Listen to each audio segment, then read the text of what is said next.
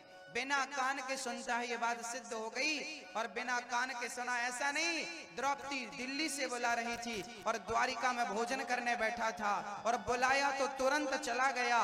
पांव वाला चलकर जाता तो क्या जल्दी पहुंच पाता? बिना पांव के मेरे कन्हैया ने इतनी तेज चल करके द्रौपदी की रक्षा की और बिना हाथ लगाए द्रौपदी की साड़ी बढ़ गई कि नहीं? बिना हाथ लगाए रक्षा कर देता है, बिना कान के सुन लेता है, बिना पांव के चल लेता है, इसलिए उसे भगवान कहा जाता है, इसलिए उसका नाम ईश्वर है, परमात्मा कहते हैं। आप भी जिस दिन सच्चे भाव सच्चे प्रेम से बुलाएंगे ना मेरी माँ,